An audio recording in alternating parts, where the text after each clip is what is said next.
we got reported and then Oh. taken down. It was my favorite video of all time. It had to do with women's pleasure, and supposedly that was pornographic. In the beginning, a lot of my friends didn't want to be in the videos with me because they were like, oh, I don't want my digital footprint to be out there of me talking about sex and things like that. This project wasn't started out as a response to and an alternative to the manosphere. I think it certainly has grown into that. Today, I had the opportunity to have a conversation with some of the team behind the Sex Ed for Guys TikTok account. If you have TikTok, they might have come up in your feed already. What they're trying to do is fill the education gap that's left behind as a result of so many schools not having access to comprehensive sex education.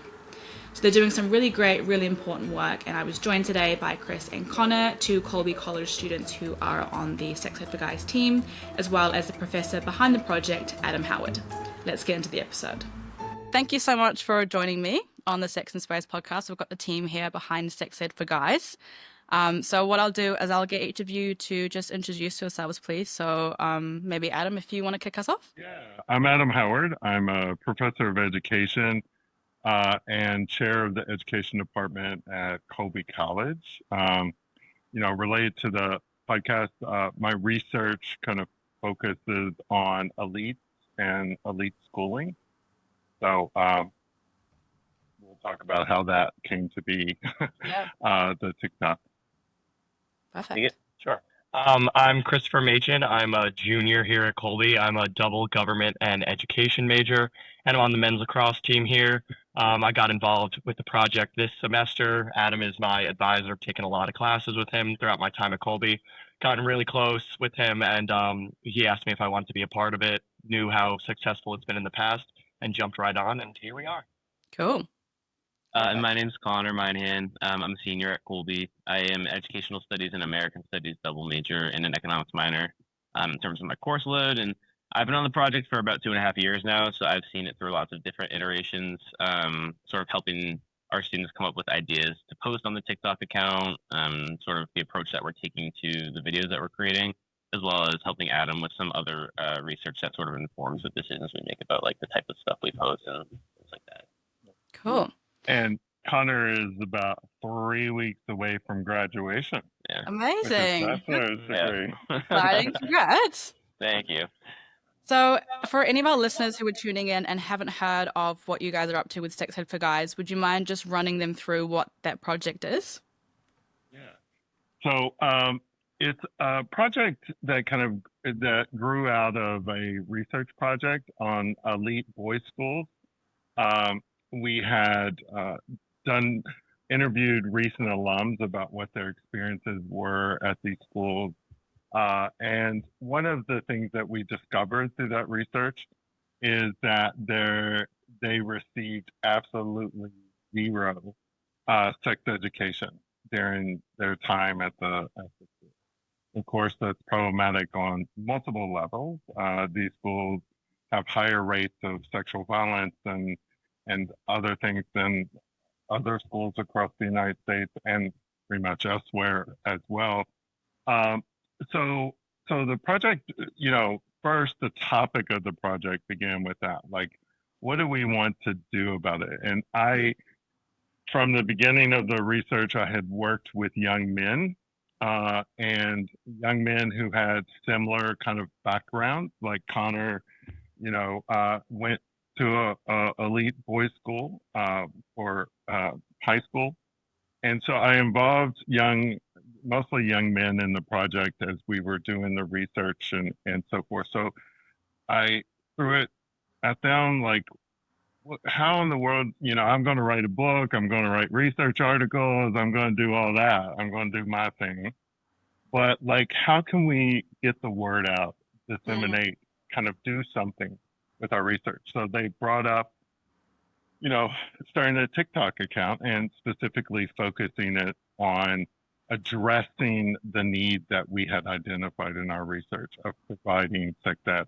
In the United States, there's hardly any sex education in the schooling system, partly because it's a very politically charged kind of topic, and there's consequences for that. And so the project, because we were focusing specifically on all boys schools. We wanted to gear it towards men and young men and boys. And here it is. Yeah. I had never used, TikTok prior to this. I had never even seen a video or anything like that. And I was like, okay, I'll trust you. Are you sure you don't want to use like Facebook or anything like that? And they're like, no, we're trying to reach young people. We're trying to reach young people. So we got to do TikTok. And I was like, okay, here we go into this world that I had no idea about. Now you're fully immersed in it. Yeah. And so in terms of the people who are watching your videos, like, have you found, like, what kind of demographic have you found is actually getting served up those videos on TikTok?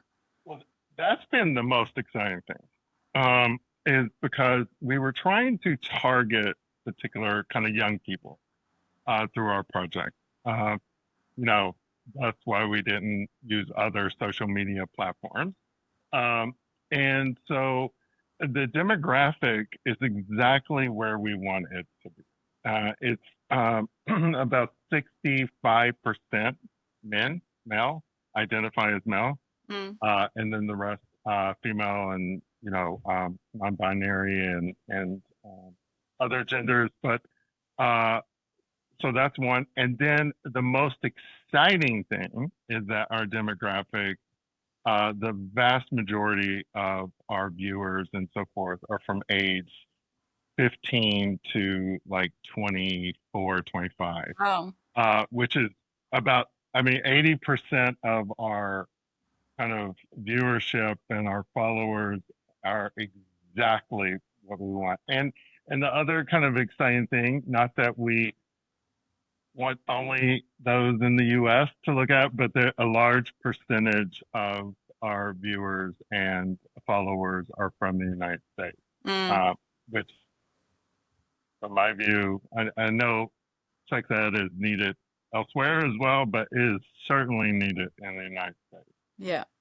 And I think we've been getting a lot of comments, especially from young women, saying how they love what we're doing with the content and saying, I'm sending this to my brother right now, and just things like that. So I truly think that we're seeing the impact that it's having on that just from mere comments on the TikTok page, and that young women are really, seeing what we're doing and trying to spread that to, young men across the country and the world too. Yeah, I was going to ask, what kind of response are you getting, like, both online in terms of the comments and the feedback, and also, like, in person? Are people talking about what you're doing, like, when you're at uni?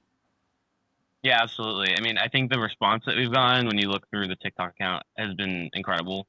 It's cool to see the work that we've been putting in and the content that we're creating be received so positively. And I think that one of the most important things that we wanted to do was it goes beyond just creating content and education, but it's sparking a conversation. So whether that's online through comment sections and things like that, but we certainly see through our college campus, like this project has just blown up across campus.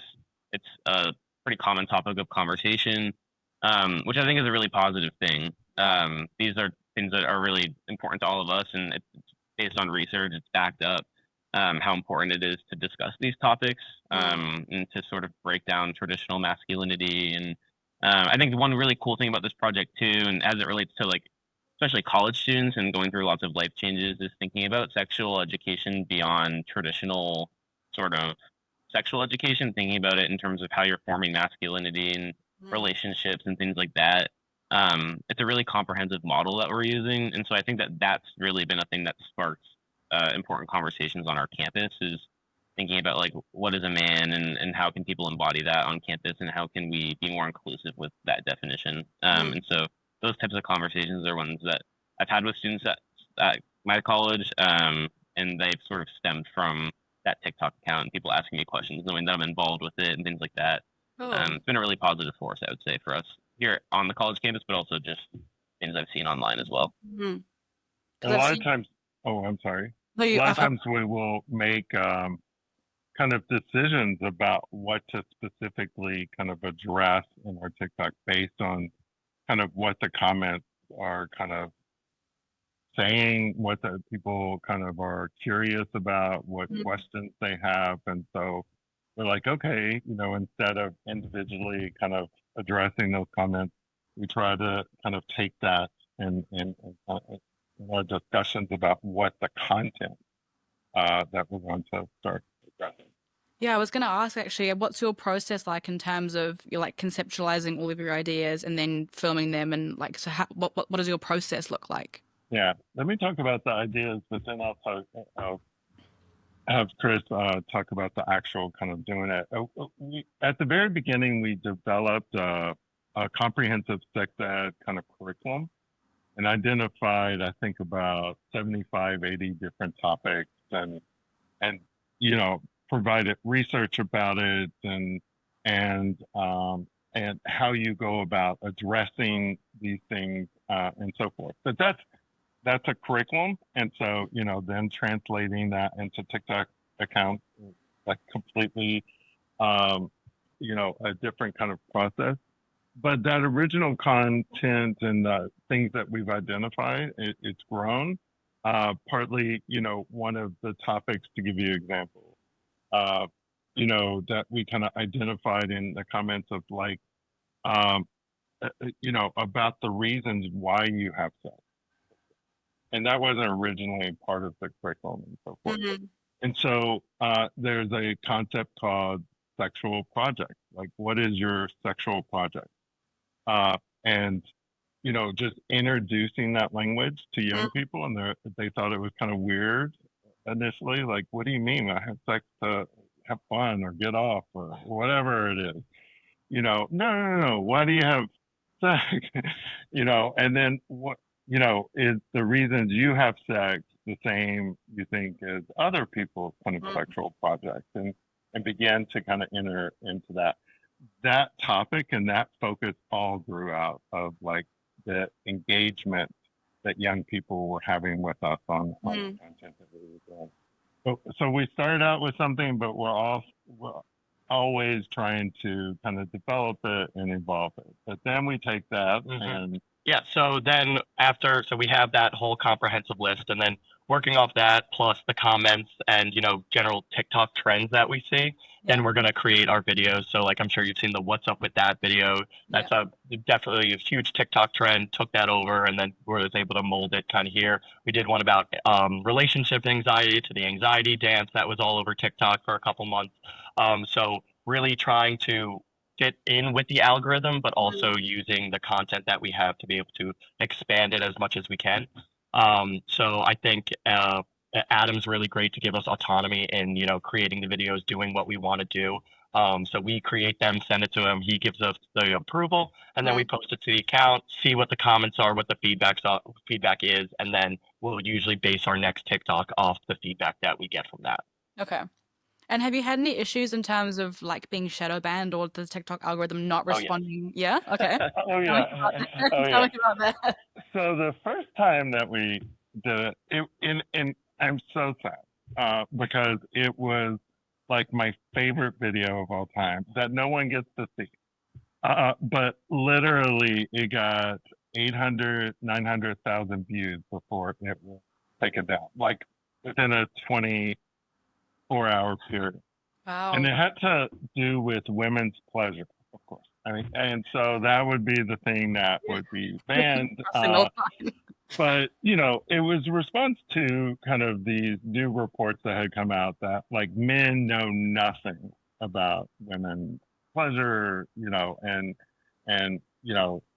when women have sex, there's just a certain very low percentage that actually, have and experience pleasure during sex. And so we were going to take that on, and so the students came up with this kind of, a scavenger hunt for the clitoris and how you kind of looking around and trying to find the clitoris and, and all that. It was amazing.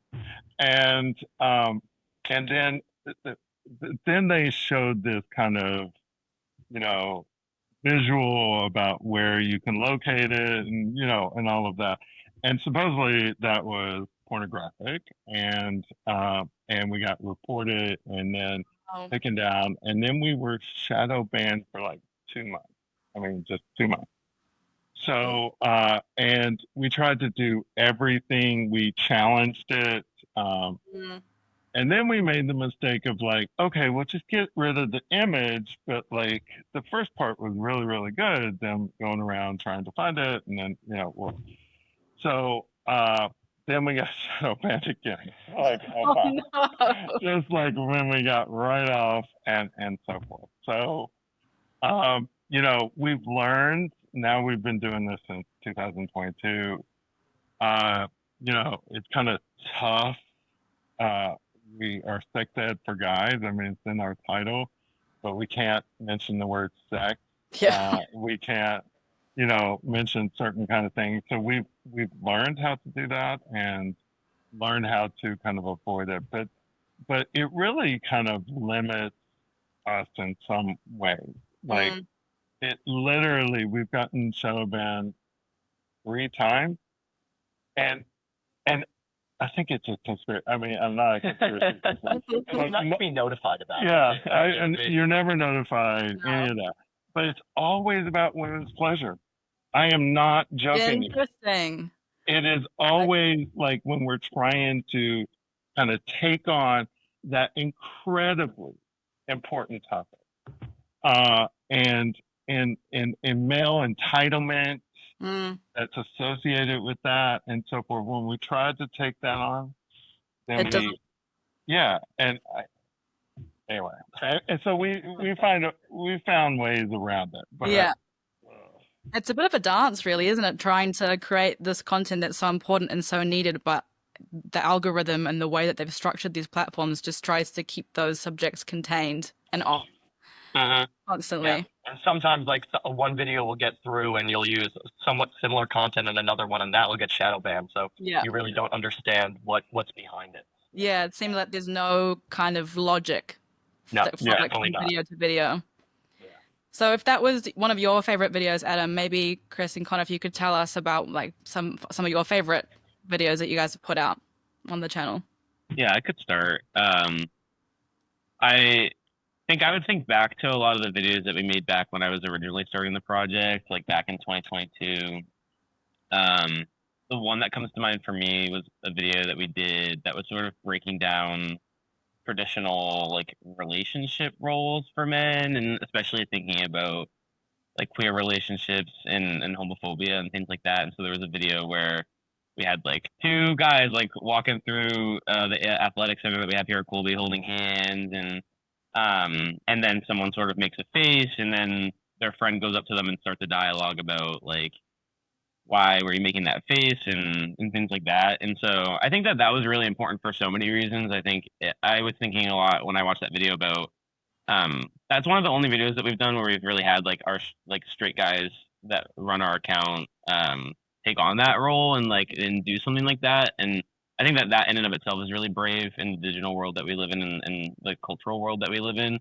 But also I think it was really important to show people like it's okay to have conversations and to talk to your friends. And when you're experiencing things, like I really appreciated that video showcased like dialogue is important. And then also just like that sort of topic about like, I think it can be interesting to think about like how we view relationships and queer relationships versus straight relationships. And I always love the videos that we do that break down that sort of heteronormative world that we live in, I guess. Yeah. And so that was a cool one for me. And it got lots of views. It was like, I mean, that one I think was like, it was either 600,000 views that we had on that one. And so that's definitely not like the typical type of content that like we would post on the account that I would expect to get that sort of view count, but it was really cool to see that reached so far. Yeah. And what I loved about that video, it is just the response and the engagement in the comments. I mean, like young people were really engaging, like, and trying to wrap their head around, like, you're right. Like, if we see a man and a woman walking down the street holding hands, we never think about it. But like, if 2 men or 2 women, then suddenly we kind of freak out. Everybody pays attention. That's extraordinary. Even if we're okay with kind of queer and think of ourselves as not homophobic, we still kind of pay attention to it. It's still kind of weird. So all of it just like erupted this kind of conversation. And that was the first video like where it really shocked me and I'm going to confess something like I really thought some of these topics, you know, and geared towards young people, we would have a lot of immature responses, like are where they're making fun of other people or this or that.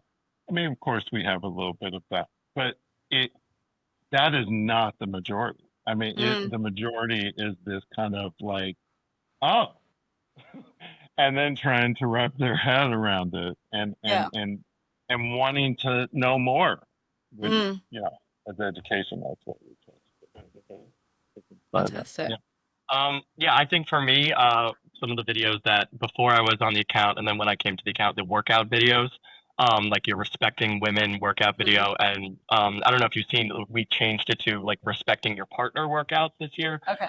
because we're trying to use more inclusive, non-heteronormative language. And you can see from the comments that people are realizing that. It's like, wow, like, thank you for saying partner, not just, your boyfriend or girlfriend and things like that. So we're truly expanding the base and the reach of people that we're going to just by making minor edits and changes to the TikTok.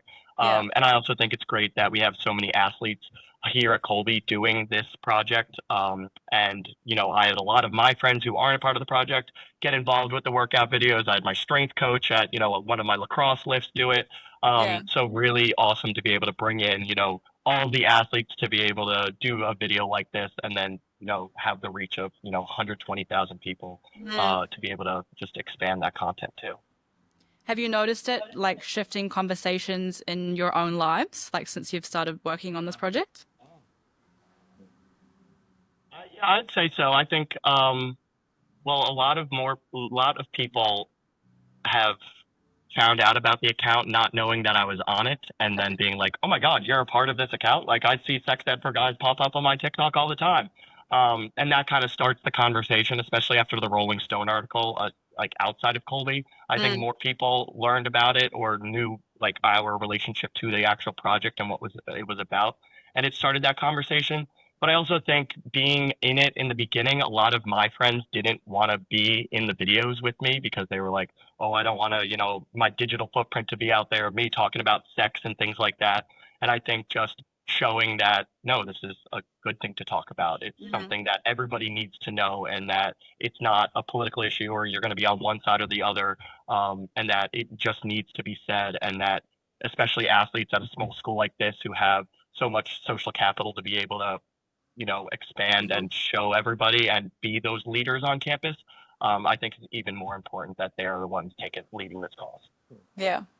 I think, for me, I do not identify as a kind of scholar of sex education, sexuality education, and so forth. And but starting this project, it's led me to kind of different kinds of questions than I've asked as a scholar and a researcher, because it has highlighted the absolute kind of importance of comprehensive sexuality education. And I knew that before. I mean, I knew that on some level, but now it helped me understand that at a deeper level.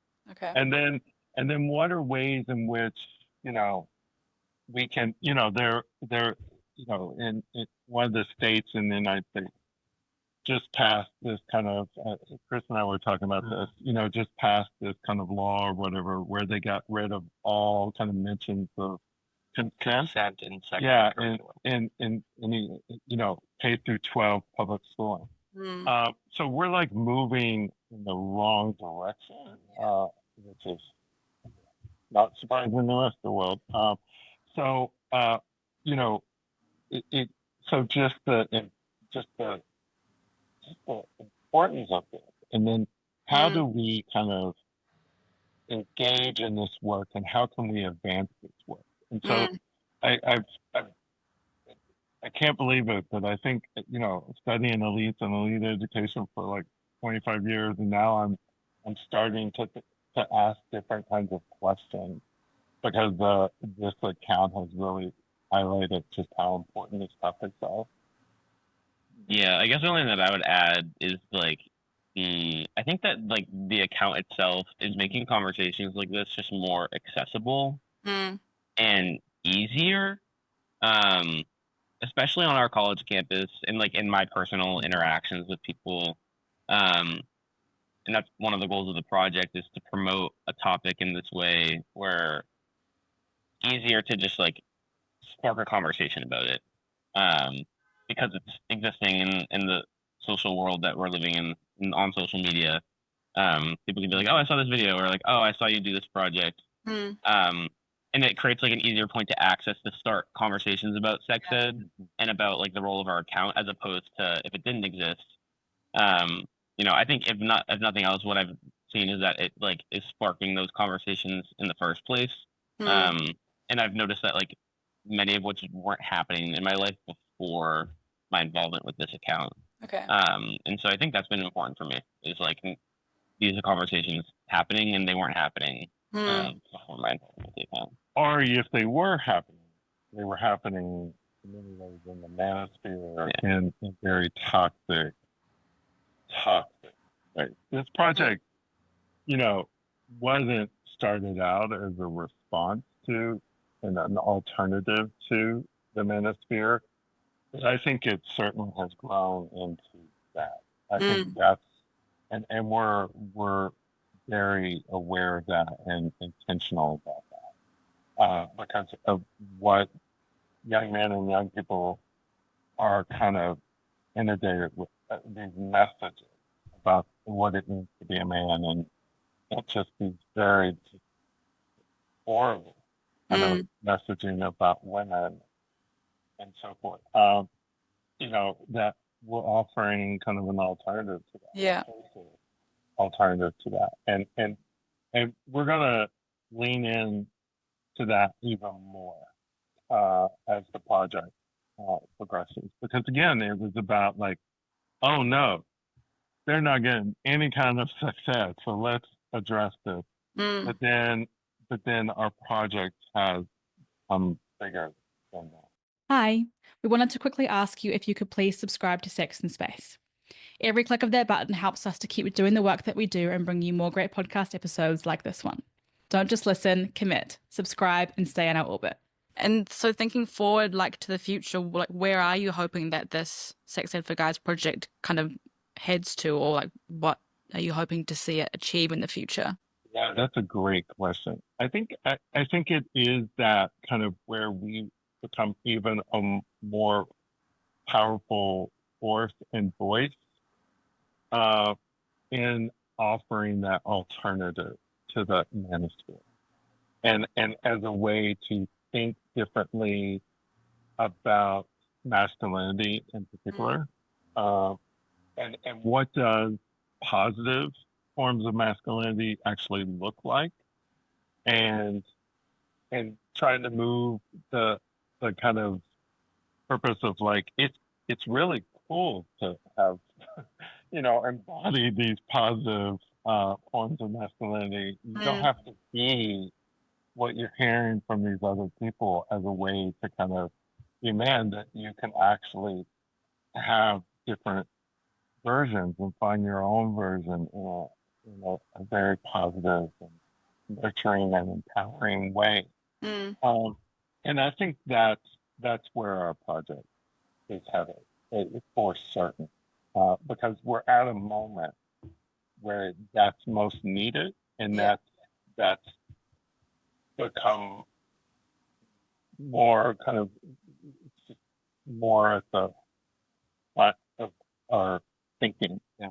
I think one of the biggest things that I've realized from doing this project is, especially with Gen Z kids that are our age, what information actually sticks with people and what doesn't. And, at Colby, we have mandatory sexual violence prevention training that, freshmen and sophomores have to go through every year. And it's great. It's great content to talk about, what to look for in terms of sexual violence on campus and things like that. But at the end of the day, you have to sit in a classroom for an hour and a half and listen to somebody tell you about that stuff. And most of the time, kids aren't paying attention. They're going to walk out and be like, what did I even just listen to? But, with the Sex Ed for Guys account, it's a kid scrolling on their TikTok page right before they go to bed. They see a 15-second video about toxic masculinity, and that's going to resonate with them a lot more because it was funny, but it was educational at the same time. They saw people that they related to. They weren't being dictated to. It was so much more digestible, and as a result, it will stick with them a lot more than just being taught in the class about what toxic masculinity is or how to look for sexual violence. I guess it's different because it doesn't feel like you're being like preached to. You're kind of you're accessing it on your own time and in your own chosen space. Yeah. That's a conversation we've been having. Okay. Of like, how do you kind of in the world today, in our country and so forth, how do you bring about change? And this whole idea, trying to move forward particular things in effective ways, and where you invite people to think differently and to think more critically about particular issues instead of like, oh no, you need to, type of thing. And so, I know with our TikTok, that is our main kind of focus, is one, to more model kind of what we're talking about. Like, this is what it actually looks like. And then never and be kind of preachy. And that's a hard kind of thing because, I view all of the videos before they get approved. And there's been a lot that haven't made it. Okay. Because striking that kind of tone is a difficult project, but and a difficult kind of task, but an essential one. If you want young people or anybody to engage with you in a authentic, meaningful way, then you have to do that in inviting ways, and extending that invitation is what we're about. And I think like also kind of related to that, but in a slightly different direction, thinking also about like the type of representation that we have on our account too. And I think that that's something that when I think about the future direction of this project, like we're always sort of rethinking the types of people that we're bringing onto the project and the different backgrounds and perspectives that they bring to our project. And so I think that that's another thing that we are always thinking about and will continue to think about and will continue to change with our account going forward, is like the types of voices that we're bringing into the videos. Because I think it's pretty obvious to see that we have a pretty specific type of person that helps run our TikTok account that's intentional. It's very male dominated because that's traditionally the type of audience we're trying to reach, Sex Ed for Guys. And I think that decision has been one that's really effective. But as our reach has continued to expand and we have 125,000 followers now, I think we're at a point when we probably really starting to think about like how we can continue to expand that definition of what it means to be a man and create sort of stronger, more visible representation across our videos. Absolutely. Yeah. I also think that the greatest thing about TikTok is that like just the scrolling, and you may be scrolling and see Andrew Tate or Joe Rogan, and then you scroll down a few more and then Sex Ed for Guys pops up, and it completely just changes your view on what you just heard from both of them. So just the ease in which people can access this content while watching other content like a Joe Rogan, and being able to compare and make up their minds for themselves, I think is the best thing about this. Yeah, it's quite a collaborative process, I guess, between you guys and the viewer. There's a relationship there. Are there maybe any key things that you feel like you've learned from this experience, whether that be about the content or whether that be about sex ed more generally? Is there anything that's kind of like stayed with you from this experience? Well, I think the biggest thing was like my sex ed. Growing up, I went to a public school on Long Island in New York, and I had a pretty comprehensive sex ed curriculum, I'd say. It wasn't just learning about, wearing a condom and STDs, but we talked about stigmas. We talked about the different types of communities, like the LGBTQ community and things like that. And I didn't realize that wasn't common for most people. And then especially coming to a private school like Colby and having a lot of kids from elite institutions come here and learning that some of their content was abstinence-only education, which we know never works, which was just teaching about wearing a condom and not getting STDs and not getting this full comprehensive look at it. So when I came here, I had some of that knowledge base already from what I learned. So being able to take that into the TikTok account and then being able to show everybody else, especially at Colby and then, across the world as well, about what I learned that everybody else should be learning, I think is a great thing about it. I think, for me, I just watched Adolescence. I don't know if you've seen it, but you did. But, Yeah. there's so many things that you can take away from that. But one of the things I took away from it is like just the dominance or the prevalence of social media in young people's lives and how that kind of just shapes their identity, shapes their behavior, shapes their action, their capacity, their agency. I mean, all of those things. And I'm about the same age as the character parents in the thing, and for me, I just had no idea.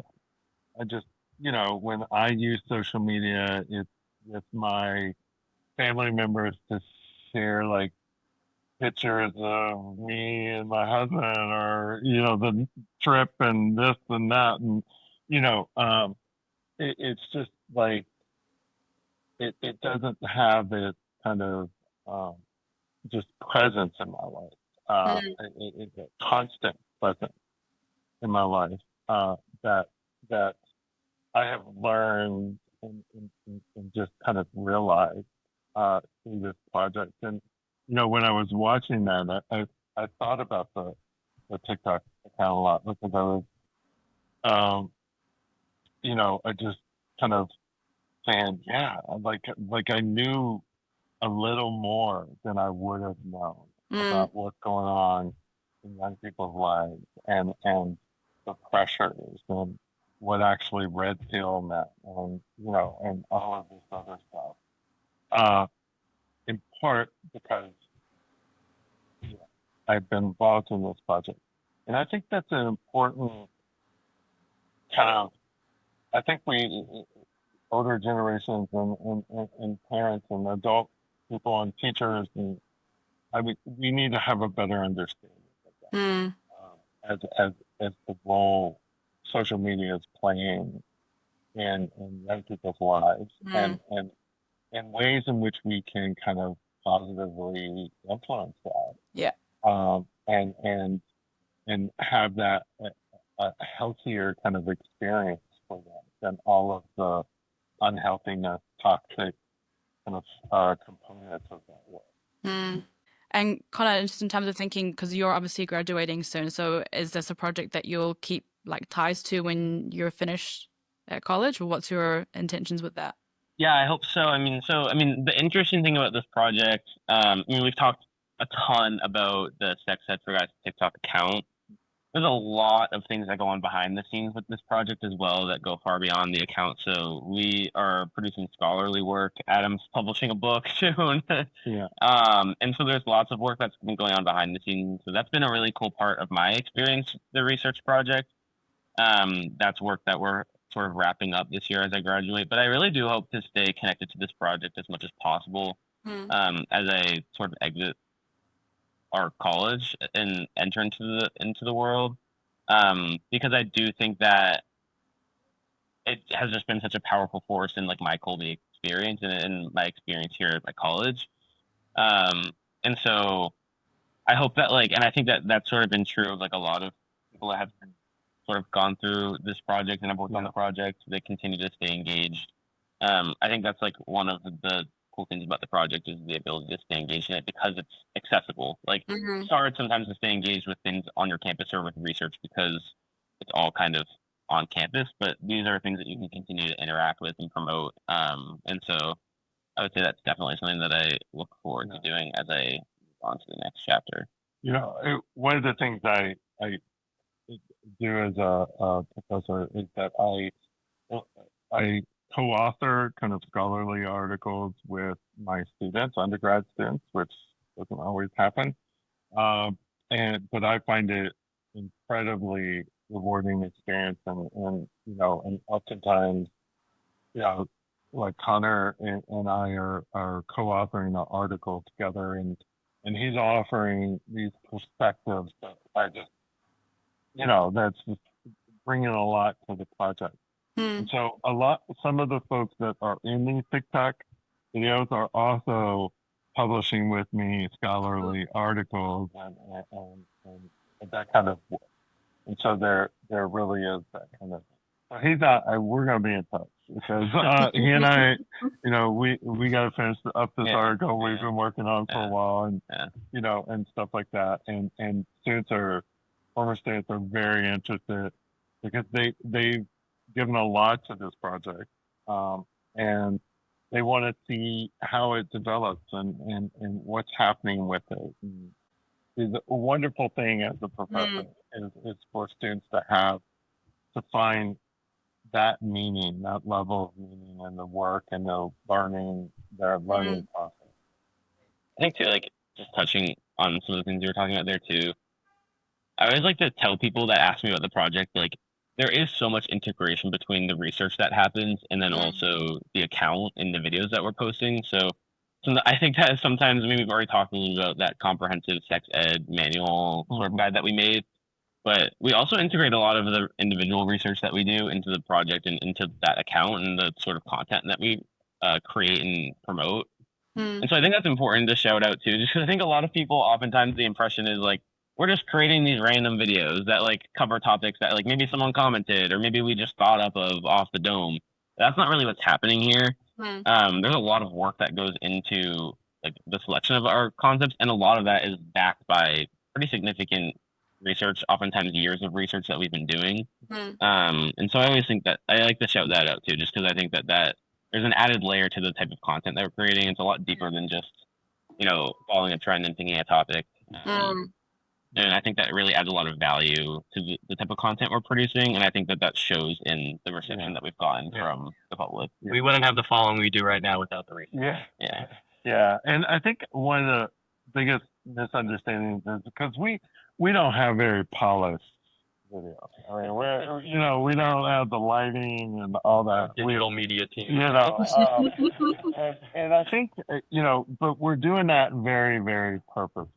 And intentional. Because to go back to that point of like things being inviting people into it, like just having this more kind of raw, kind of unscripted type of thing, even or if it's overly scripted, then we don't like hide that, so but it's just this honesty and this kind of like you can't really invite people into a conversation without being that honest, without that level of honesty. I think honesty. Sorry.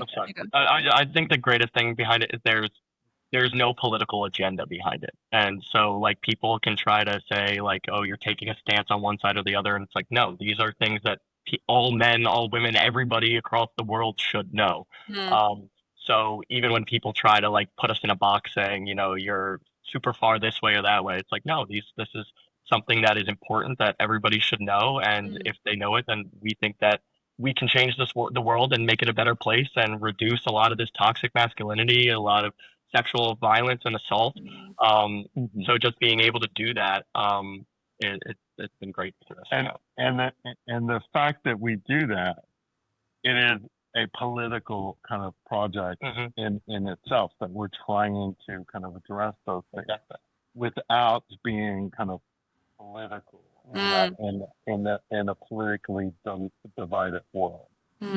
It's I think honesty is and I think it's very real. Like that's kind of what I get when I watch them. Like it feels very easy to engage with and connect with. I think it's rather than challenging other people's values, we're instilling our own values in other people and allowing them to come to that realization themselves. Yeah. So I think that's the biggest thing. I guess that's the thing. It's like giving people the tools to do that work themselves.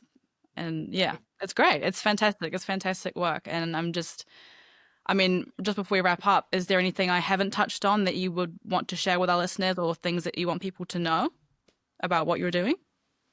I think everybody can preach this, not even preach, but, embody what we're doing and what we're putting out on TikTok in their own lives. And I think that's the complete intention of it. So I think the biggest thing is every comment I read, every individual person that we make an impact on, I think that's a huge significance. And I think that if we just continue to do that, make an impact on one person's life every single day, we can create a lot of greater change. Yeah, 100%. When you do this kind of work, you never know if it's going to stick with other people or speak to other people, or, it doesn't matter how much you invite others to engage with you. I mean, it's gotta be those folks accepting that. And the fact that, folks have accepted our invitation to engage with us in meaningful ways, inspires us.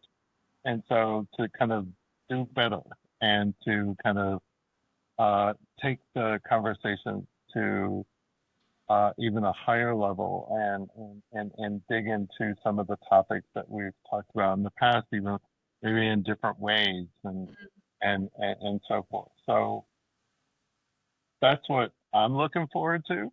Yeah. And I would, kind of invite people to kind of into that kind of engagement with it. Connor, did you have anything you wanted to add at all? Yeah, I guess I would just add engaging with us and engaging with each other. Like, I think that, which has been said, but I think we're doing a lot of hard work with this project.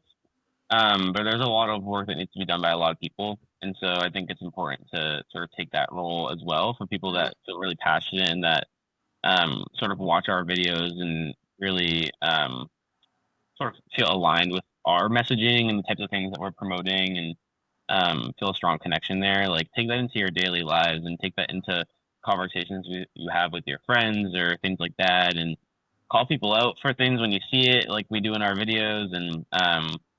And yeah, so I think that's a big thing that I would shout out. And also just follow us. Follow our account, watch our videos, learn more. Share them. And share them, yeah. I'll put all of the social links in the episode description so our listeners can find you guys and support Thank you. the amazing work that you guys are doing. And thank you so much for joining me on the podcast and chatting about what you do, and for doing the work that you do, because it's filling a very important gap. So yeah, it's been wonderful. Thank you. Thank you.